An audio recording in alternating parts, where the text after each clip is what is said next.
we're going strong. It is week 2 of coming back, and I have a not milk chocolate. I have a dark chocolate chip recipe for you.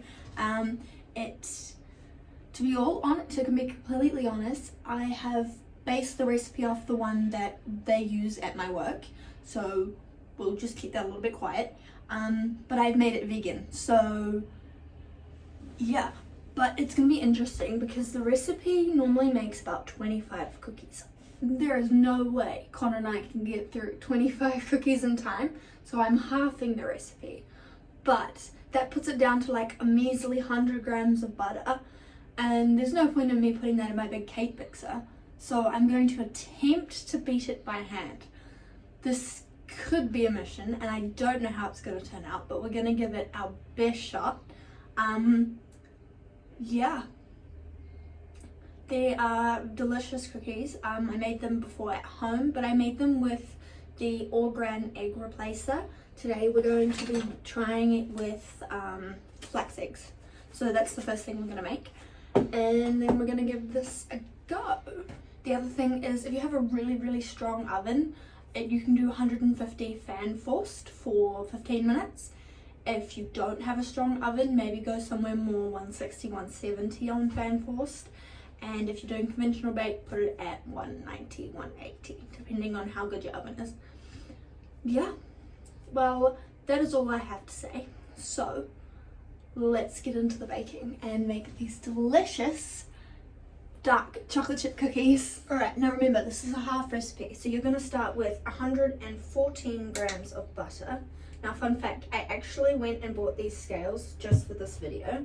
I tried to convert the whole recipe into cups and get away without buying one, but then I realized that butter is ridiculously hard to weigh without scales. And I mean, it's a good thing to have in your home anyway, but it's just, when you move out, there is so much to buy and it gets very expensive. There we go, that's 115, but that'll be fine.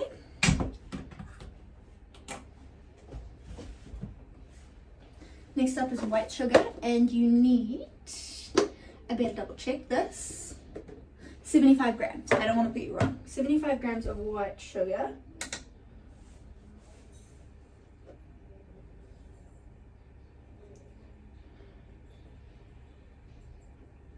Yeah, no, I know the cost of food has gone up crazy at the moment, but our first shop was way more than I expected.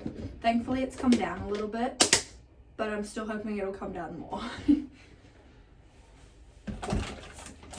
Next up we got brown sugar, and you're going to want 125 grams of this one. Yeah, 125 grams.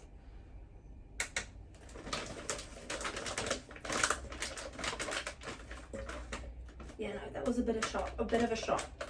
And I knew it was going to be more if I added in some baking stuff, which is why we stuck with bread last week, and we're still keeping it simple, but hopefully we'll be able to try out some new stuff next week.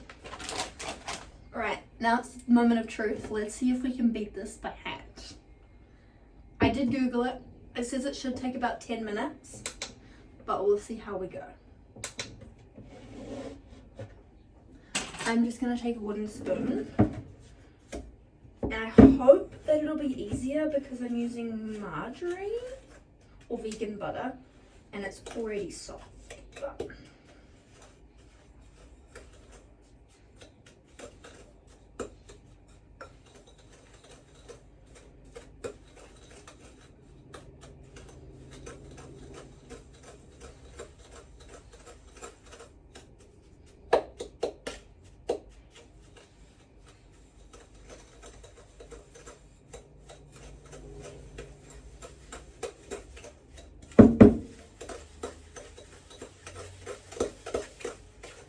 But it's a big bowl. I know it's not going to get as smooth and as creamy as if I were to do it in the mixer. However, I don't think it is like reasonable to get my mixer up for this amount. I'll see you in a little bit. Okay, my arms are so sore from that, and I entirely forgot about the flax eggs, so we're going to do that and then I'll come back to this. You're going to need 2.5 tablespoons or 2 tablespoons of warm water or hot water and a tablespoon of flax meal. And you're going to need a little bowl, cup, anything that'll hold it, and just give it a little mix. And we're going to set it aside while I attempt to beat more of this. So I've got my little bowl.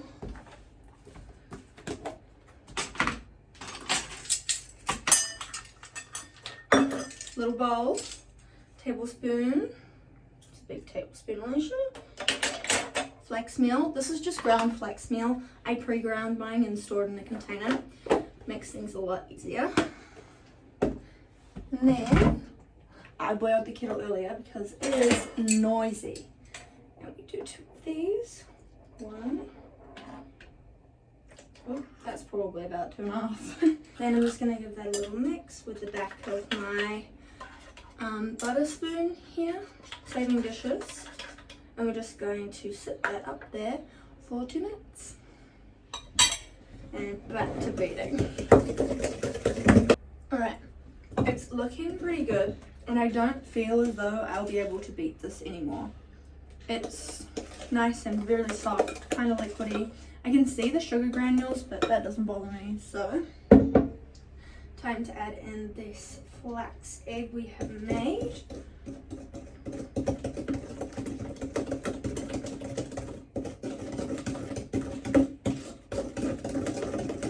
And vanilla if you have it, but my forgot to buy it last time that I went to the shops.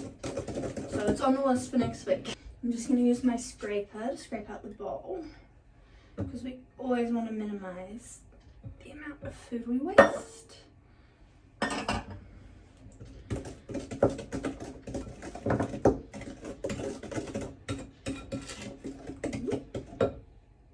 Alright, next up we add in the dry ingredients.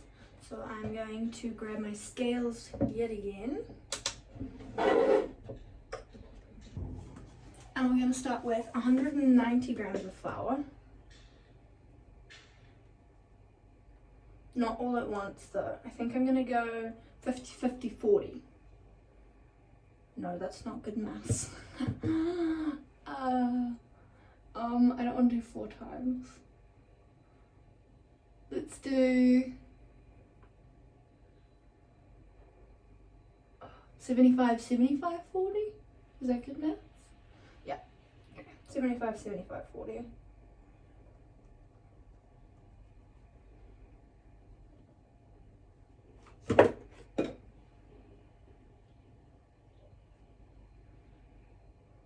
There we go, 75 grams. And I'm just going to put the baking powder and baking soda in all at once. So we have got half a teaspoon of baking powder.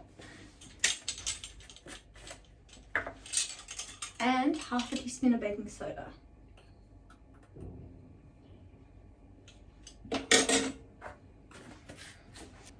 We also need about half a teaspoon of salt.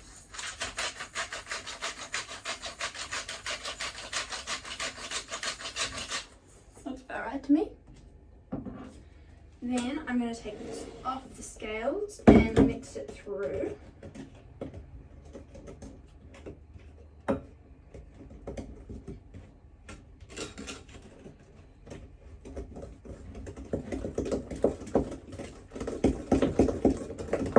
Alright, now it's time for our next 75.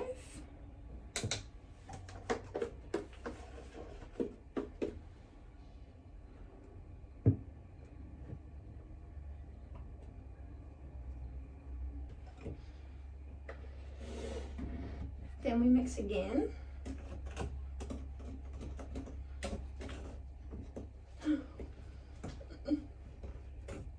Nobody ever said baking was clean. I should really be wearing an apron though.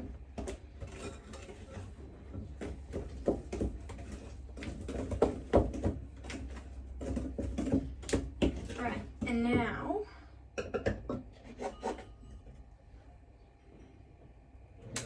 we put in the the last 40 grams.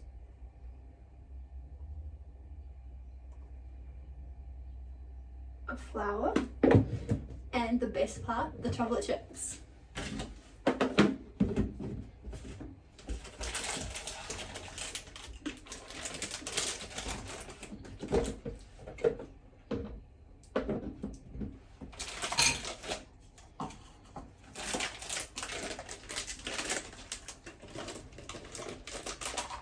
Oops.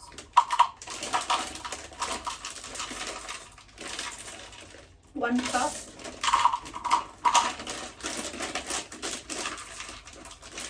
And 3/4, plus an extra cup of Flax.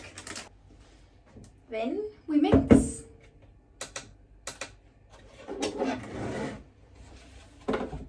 We put away the scale, then we mix.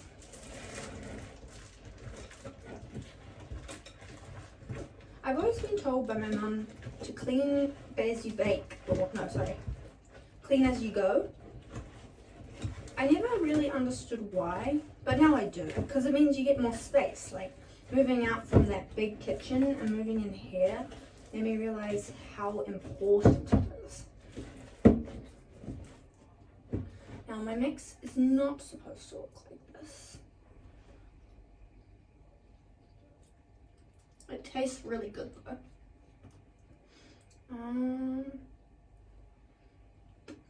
There is no way I can roll this. We're going to add a little bit more flour. This is what baking's all about. It's about experimenting. I think it's because my flax eggs were a bit hot.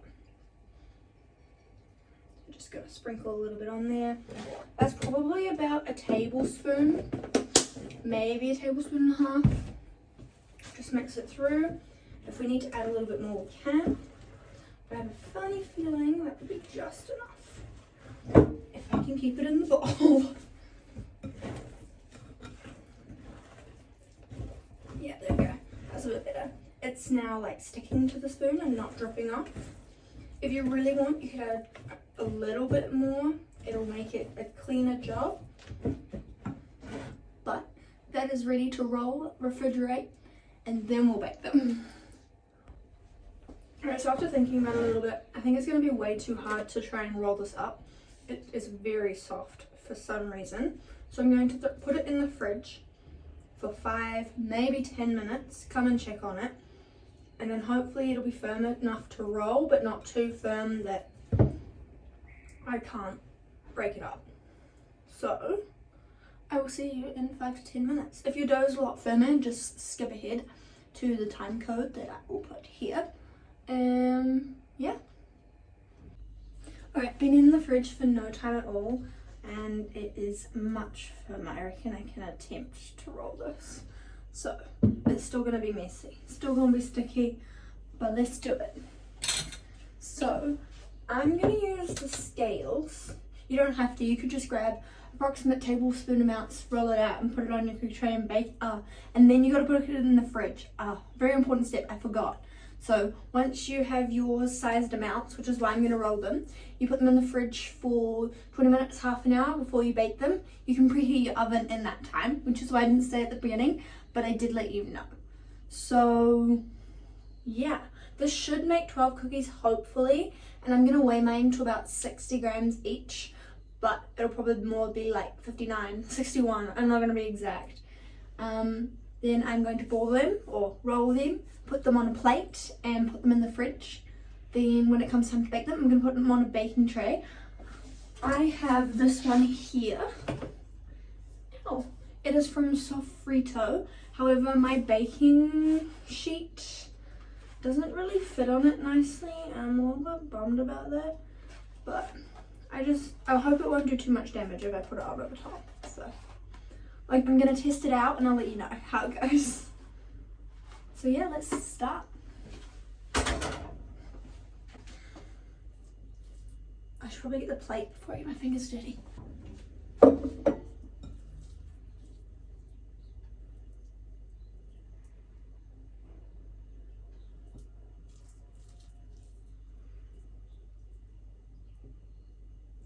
If you want cookies that are on the smaller side, I would suggest doing a smaller weight, so 30 grams if you want lunchbox size cookies. These are more the size of cookies you would find in a cafe, I'd say. But I'm quite happy with that. But it's the kind of size where you're like, yeah, I should only have one of those. Whereas if you want to make yourself feel like you're having more, I'd say do like 30 grams or maybe even 20 grams, and then you can have 3 or 2 cookies. It's all about tricking yourself. But of course you can eat as many cookies as you want. Nobody's stopping you. Nobody's counting. This is still a little bit sticky.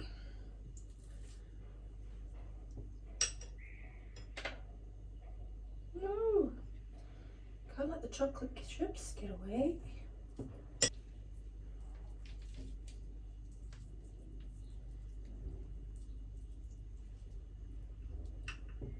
I'm going to try and add some more flour to this and see if it makes a difference, but this is not supposed to happen.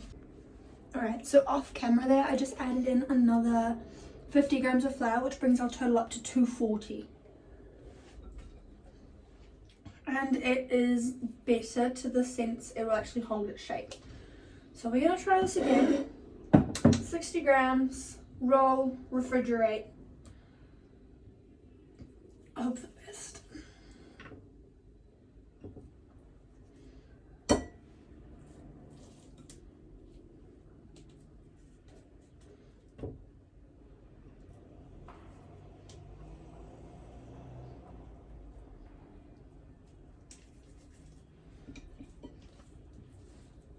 So for those wondering what the size is kind of like, it's like this big.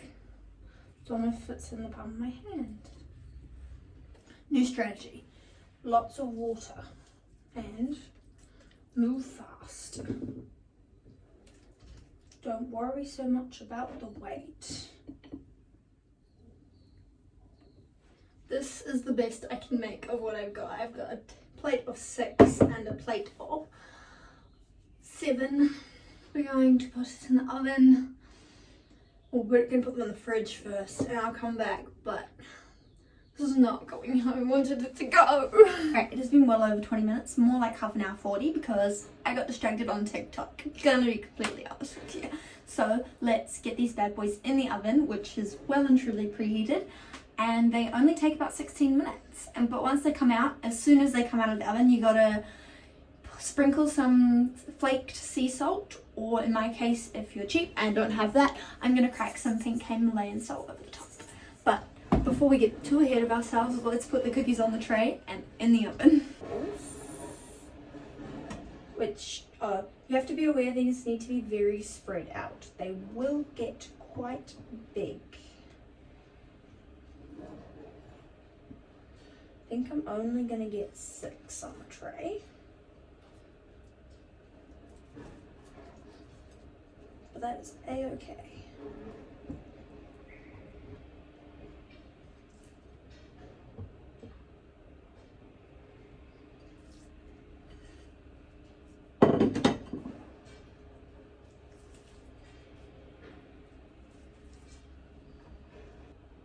Alrighty, into the oven, and I will see you in 16 minutes on the dot.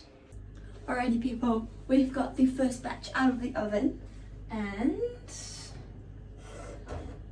this is what they look like.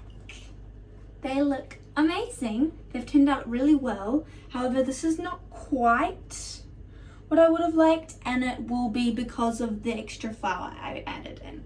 So normally they're a little bit flatter and they melt a bit more in the oven.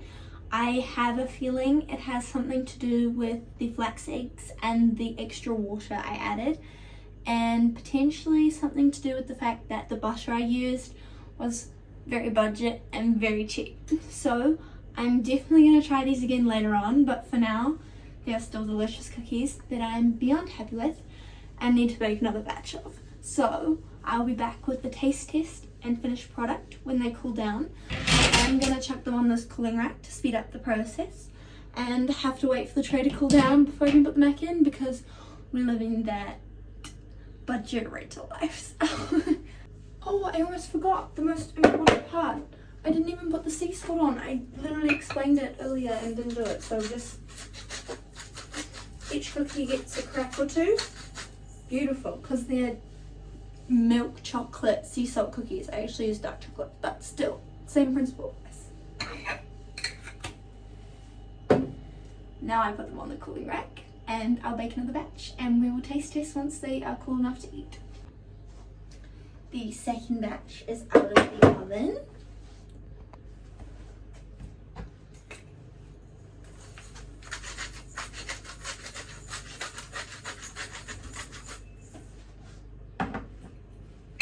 So that means I'm all done baking and it is time to try one from the first batch. So they're nice and cool now, and if we break it, they're like that on the inside. So they got a bit of a crispy outside and they're nice and soft and still melted inside.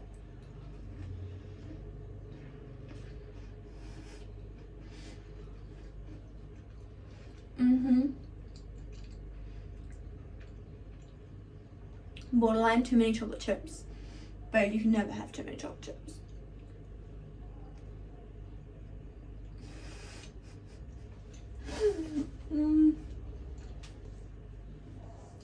Highly recommend you try these. 10 out of 10.